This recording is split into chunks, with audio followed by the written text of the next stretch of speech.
നമസ്കാരം. പാലക്കാട് എം.എൽ.എ. രാഹുൽ മാങ്കൂട്ടത്തിനെതിരായ മൂന്നാം ബലാത്സംഗ കേസിൽ പോലീസ് കുറ്റപത്രം സമർപ്പിച്ചു.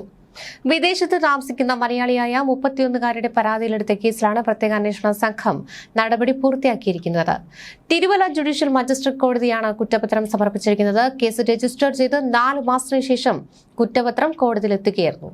കഴിഞ്ഞ ജനുവരി 10-ന് ഷൊർണൂറിലെ KPM ഹോട്ടലിൽ നിന്ന് അതീവ രഹസ്യ നീക്കത്തിലൂടെയാണ് രാഹുലിനെ പോലീസ് കസ്റ്റഡിയിലെടുത്തത്. പിറ്റേന്ന് തന്നെ പത്തനംതിട്ട ജില്ലാ കോടതി മജിസ്ട്രേറ്റ് രാഹുലിനെ റിമാൻഡ് ചെയ്തു.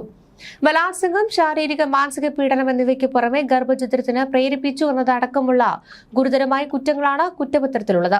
നേരത്തെ സമാന സ്വഭാവമുള്ള മറ്റ് 2 ബലാത്സംഗ കേസുകൾ കൂടി രാഹുലിനെതിരെയുണ്ട്. അതേസമയം തനിക്കെതിരെയുള്ള ആരോപണങ്ങൾ രാഹുൽ മാങ്കൂട്ടത്തിൽ നിഷേധിച്ചു. പരാതിക്കാരിയുടേത് ബലാത്സംഗമല്ലെന്നും ഉഭയസമ്മതപ്രകാരമുള്ള ബന്ധമായിരുന്നുവെന്നുമാണ് രാഹുലിന്റെ വാദം. ഇതിനെ സാധൂകരിക്കുന്ന ഡിജിറ്റൽ തെളിവുകൾ ഉൾപ്പെടെ അദ്ദേഹം കോടതിയിൽ ഹാജരാക്കിയിട്ടുണ്ട്. രാഹുൽ മാങ്കൂട്ടത്തിലെ കോൺഗ്രസ് പ്രാഥമിക അംഗത്വത്തിൽ നിന്ന് നേരത്തെ പുറത്താക്കിയതാണ്.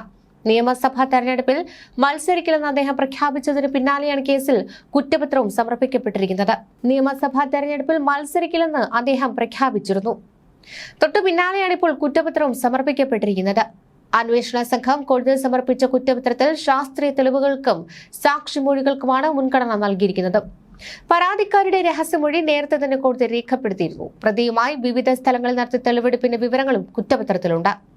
ഗർഭചിത്രം നടന്നുവെന്ന് പറയപ്പെടുന്ന ആശുപത്രിയിൽ നിന്നുള്ള നിർണായക രേഖകളും അന്വേഷണ സംഘം കുറ്റപത്രത്തിനൊപ്പം ഹാജരാക്കി. രാഹുൽ മാങ്കൂട്ടത്തിനെതിരെ തുടർച്ചയായ വന്ന ബലാത്സംഗ കേസുകൾ രാഷ്ട്രീയ കേരളത്തിൽ വലിയ ചർച്ചയ്ക്കാണ് ഇടവച്ചത്. പിന്നാലെ അദ്ദേഹത്തെ പാർട്ടിയിൽ നിന്ന് പുറത്താക്കാൻ കോൺഗ്രസ് നേതൃത്വം തീരുമാനിക്കുകയായിരുന്നു. ഭരണപക്ഷവും പ്രതിപക്ഷവും തമ്മിലുള്ള രാഷ്ട്രീയ പോരാട്ടങ്ങൾക്ക് ഈ കേസുകൾ വഴിമരുന്നിട്ടു. കുറ്റപത്രം സമർപ്പിച്ചതോടെ കേസിൽ വിചാരണ നടപടികളിലേക്ക് കോടതി ഉടൻ കടക്കും. ഇലക്ട്രോണിക് തെളിവുകൾ വിശദമായി പരിശോധിക്കുന്നതിനൊപ്പം രാഹുൽ ഉന്നയിച്ച ഉഭയസമ്മത പ്രകാരമുള്ള ബന്ധം എന്ന വാദവും കോടതിയുടെ പരിഗണനയ്ക്ക് വരും.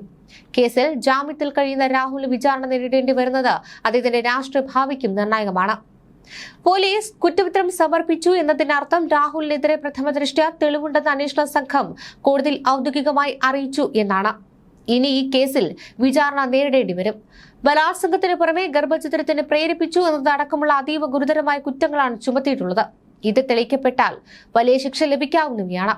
3 സമാന കേസുകൾ വന്നതും പാർട്ടിയിൽ നിന്ന് പുറത്താക്കപ്പെടുന്നതും രാഷ്ട്രീയമായി അദ്ദേഹത്തെ വലിയ പ്രതിരോധത്തിലാക്കി. തെരഞ്ഞെടുപ്പിൽ മത്സരിക്കില്ലെന്ന് അദ്ദേഹത്തിന് പറയേണ്ടി വന്നതും ഇതിന്റെ പശ്ചാത്തലത്തിലാണ്.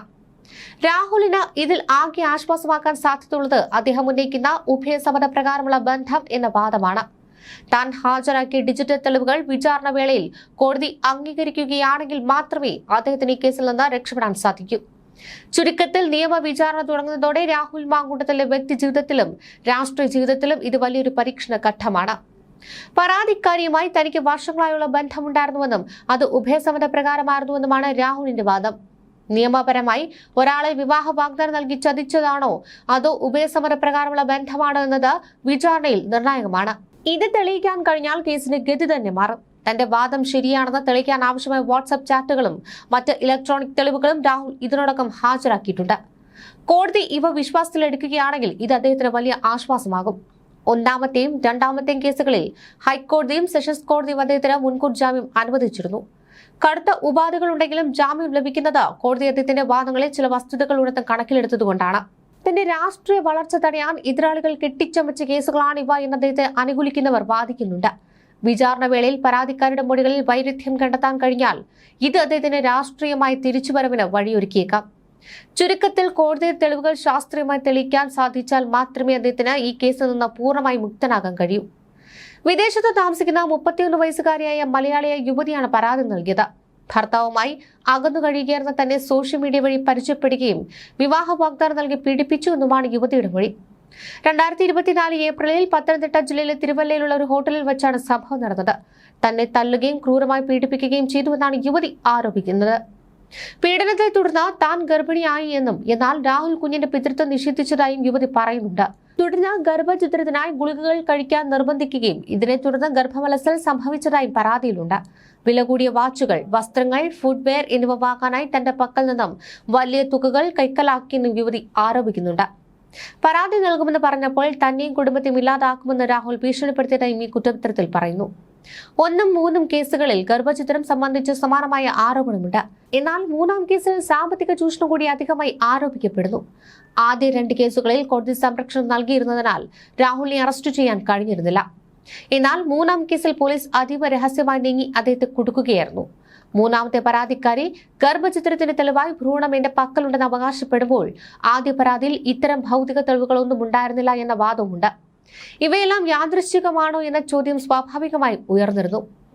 മൂന്നാം ബലാത്സംഗ കേസിൽ നിർണായക തെളിവായി യുവതി കൈമാറിയ ഭ്രൂണം DNA പരിശോധനയ്ക്കായി ക്രൈംബ്രാഞ്ച് ശേഖരിക്കുകയും വിദേശത്തു നിന്നും നാട്ടിലെത്തിയ പരാതിക്കാരിയുടെ വൈദ്യപരിശോധന പൂർത്തിയാവുകയും ചെയ്തിട്ടുണ്ട്.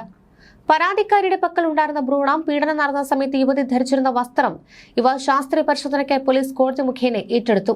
കുറ്റപത്രം സമർപ്പിച്ച സാഹചര്യത്തിൽ ഈ പരിശോധനാ ഫലങ്ങൾ കേസിൽ പ്രോസിക്യൂഷൻ ഏറ്റവും കരുത്തുറ്റ തെളിവുകളായി മാറും. അറസ്റ്റിന് പിന്നാലെ 2026 ജനുവരിയിൽ തന്നെ രാഹുൽ മാങ്കുളത്തിലെ പത്തനംതിട്ട ജനറൽ ആശുപത്രിയിൽ വൈദ്യപരിശോധനയ്ക്കും DNA പരിശോധനയ്ക്കുമുള്ള സാമ്പിൾ ശേഖരണത്തിന് വിധേയനാക്കിയിരുന്നു. സമർപ്പിച്ച കുറ്റപത്രത്തിൽ പരാതിക്കാരി ഹാജരാക്കിയ ഭ്രൂണത്തിന്റെ പിതൃത്വം രാഹുൽ മാങ്കൂട്ടത്തിലാണോ എന്ന് സ്ഥിരീകരിക്കുന്ന ഫോറൻസിക് പരിശോധനാ ഫലങ്ങൾ പ്രോസിക്യൂഷൻ ഉൾപ്പെടുത്തിയിട്ടുണ്ട്. ഈ DNA പരിശോധനാ ഫലം അനുകൂലമായാൽ ഉഭയസമ്മതപ്രകാരമുള്ള ബന്ധമെന്ന രാഹുൽ വാദത്തെക്കാൾ ഉപരിയായി നിർബന്ധിത ഗർഭചിത്രം, പീഡനം എന്നീ ആരോപണങ്ങൾ തെളിയിക്കുവാൻ പോലീസിന് ഇത് ശാസ്ത്രീയ അടിത്തറ നൽകും. ചുരുക്കത്തിൽ വെറും മൊഴികൾക്കപ്പുറം DNA ഫലം പോലുള്ള ശാസ്ത്രീയ തെളിവുകൾ കൂടി ഉൾപ്പെടുത്തിയാണ് പ്രത്യേക അന്വേഷണ സംഘം കേസ് വിചാരണയ്ക്കായി കോടതിയിൽ എത്തിച്ചിരിക്കുന്നത്. ഹോട്ടൽ മുറിയിൽ ക്രൂരമായ ബലാത്സംഗത്തിനാണ് ഇരയായതെന്നും രാഹുൽ മുഖത്തടിച്ചുവെന്നും മുഖത്ത് തുപ്പിയെന്നും യുവതിയുടെ പരാതിയിൽ പറഞ്ഞിരുന്നു. ഗർഭിണിയായപ്പോൾ അത് മറ്റാരുടെയെങ്കിലും കുഞ്ഞായിരിക്കുമെന്ന് പറഞ്ഞ് അധിക്ഷേപിച്ചുവെന്നും ഇതോടെ താൻ ഭ്രൂണത്തിന്റെ DNA പരിശോധനയ്ക്ക് ഒരുങ്ങിയെന്നുമാണ് ഈ യുവതി വ്യക്തമാക്കിയത്. ലാബ് ജീവനക്കാർ സാമ്പിൾ ആവശ്യപ്പെട്ടുവെങ്കിലും DNA പരിശോധനയോട് രാഹുൽ സഹകരിച്ചില്ലെന്നും യുവതി വീഡിയോ കോൺഫറൻസിൽ മൊഴി നൽകിയിരുന്നു. വിവാഹബന്ധത്തിൽ പ്രശ്നങ്ങൾ നേരിടുന്ന സമയത്തായിരുന്നു രാഹുലിനെ പരിചയപ്പെട്ടത്. സമൂഹ മാധ്യമം വഴിയായിരുന്നു പരിചയപ്പെടൽ. പ്രണയബന്ധം സ്ഥാപിക്കുകയും വിവാഹബന്ധം ഏർപ്പെടുത്തുവാൻ ആവശ്യപ്പെടുകയും ചെയ്തു. തന്നെ വിവാഹം കഴിക്കാമെന്ന് രാഹുൽ വാഗ്ദാനം നൽകി. തന്നെ വിട്ടുപോകാതിരിക്കാൻ ഒരു കുഞ്ഞു വേണമെന്ന് രാഹുൽ നിർബന്ധിച്ചു. ഒരു കുഞ്ഞുണ്ടായാൽ വീട്ടിൽ വിവാഹത്തിന് വളരെ വേഗം സമ്മതിക്കുമെന്നും രാഹുൽ പറഞ്ഞു. നേരിൽ കാണാൻ രാഹുൽ ആഗ്രഹം പ്രകടിപ്പിച്ചു. റെസ്റ്റോറന്റിൽ കാണാമെന്ന് പറഞ്ഞപ്പോൾ വരാൻ വൈകുമെന്നായിരുന്നു മറുപടി. പാർലമെന്റ് ഇലക്ഷൻ സമയം ആയതുകൊണ്ടും പൊതുവിടത്തിൽ കാണാൻ ആകില്ലെന്ന് രാഹുൽ പറഞ്ഞു. ഒരു ഹോട്ടലിലെ പേര് നിർദ്ദേശിച്ച് അവിടെ റൂം ബുക്ക് ചെയ്യാൻ പറഞ്ഞു. ഈ പറഞ്ഞതനുസരിച്ച് റൂം ബുക്ക് ചെയ്ത് കാത്തിരുന്നു. റൂമിൽ എത്തിയപാടെ ഒരു വാക്കുപോലും പറയും മുമ്പേ തന്നെ കടന്നാക്രമിച്ചു. ക്രൂരമായ ലൈംഗിക ആക്രമണമാണ് നേരിടേണ്ടി വന്നത്. മുഖത്തടിക്കുകയും മുഖത്ത് തുപ്പുകയും ദേഹത്ത് പലയിടത്തും മുറിവുണ്ടാക്കുകയും ചെയ്തു. ഓവുലേഷൻ ഡേറ്റ് ആണെന്ന് പറഞ്ഞിട്ടും കുഞ്ഞുണ്ടാകട്ടെ എന്ന് പറഞ്ഞ് ലൈംഗിക ബന്ധത്തിൽ ഏർപ്പെട്ടു. ഇതിനുശേഷം വീണ്ടും തന്നെ കാണണമെന്ന് ആവശ്യപ്പെട്ടുവെങ്കിലും പോയില്ല. ഗർഭിണിയാണെന്ന വിവരം അറിഞ്ഞപ്പോൾ അസഭ്യം പറയുകയും അധിക്ഷേപിക്കുകയും ചെയ്തു. മറ്റാരുടെയെങ്കിലും കുഞ്ഞാകുമെന്ന് പറഞ്ഞ് അധിക്ഷേപിച്ചു. ഇതിൽ മറന്നെന്താണ് DNA പരിശോധനയ്ക്ക് പോയത്. രാഹുലിന്റെ ഭാഗത്തുനിന്ന് ഗർഭചിത്രത്തിനുള്ള കടുത്ത സമ്മർദ്ദമുണ്ടായി. സ്ലട്ട് ഷെയ്മിങ്ങും ഭീഷണികളും കടുത്ത ശാരീരിക മാനസിക സമ്മർദ്ദത്തിലാക്കി. തുടർന്ന് അബോർഷൻ വിവരം പറയാൻ വിളിച്ചപ്പോൾ ഫോണിൽ ബ്ലോക്ക് ചെയ്തു. ഇമെയിൽ വഴി വിവരം അറിയിച്ചെങ്കിലും മറുപടി ഉണ്ടായില്ല. ഈ അബോർഷനെ തുടർന്ന് കടുത്ത ശാരീരിക മാനസിക പ്രശ്നം ഇപ്പോഴും അനുഭവിക്കുന്നുവെന്നായിരുന്നു മൊഴി. പാലക്കാട് ഉപതെരഞ്ഞെടുപ്പ് സമയത്ത് ഒന്നും സംഭവിക്കാത്തതുപോലെ വീണ്ടും തന്നെ വിളിച്ചു. തകർന്നിരുന്ന തന്നോട് വീണ്ടും അടുപ്പത്തിന് ശ്രമിച്ചു. ഭാവിയിൽ ഒരുമിച്ച് ജീവിക്കാമെന്ന് വാഗ്ദാനം നൽകി. പാലക്കാട് ഒരു ഫ്ളാറ്റ് വാങ്ങി തരാമെന്നും ഒരുമിച്ച് അവിടെ വിവാഹം കഴിച്ച് ജീവിക്കാമെന്നും പറഞ്ഞു. ഫ്ളാറ്റ് വാങ്ങാനായി താനും രാഹുലും ബിൽടെക് ഗ്രൂപ്പിനെ സമീപിച്ചു. ഫ്ളാറ്റ് വാങ്ങൽ നടന്നില്ലെങ്കിലും പലപ്പോഴായി രാഹുൽ തന്നിൽ നിന്നും സാമ്പത്തിക സഹായം കൈപ്പറ്റി. വില കൂടിയ വാച്ചുകളും വസ്ത്രങ്ങളും ചെരുപ്പുകളും സൗന്ദര്യവർദ്ധക വസ്തുക്കളും വാങ്ങി. രാഹുലിനെതിരെ ലൈംഗിക അതിക്രമ പരാതികൾ ഉയർന്നപ്പോൾ അതിൽ വസ്തുതയുണ്ടെന്ന് മനസ്സിലായി. പരാതിയുമായി താനും മുന്നോട്ട് പോകുമെന്ന് മനസ്സിലാക്കിയ രാഹുൽ ഭീഷണിപ്പെടുത്തി തന്റെ കുടുംബത്തെ ഇല്ലാതാക്കുമെന്ന് പറഞ്ഞു. സഹോദരിയെയും അച്ഛനെയും അമ്മയെയും അപായപ്പെടുത്തുമെന്നും ഭീഷണി മുഴക്കിയതായും യുവതി ഈ പരാതിയിൽ പറയുന്നുണ്ട്.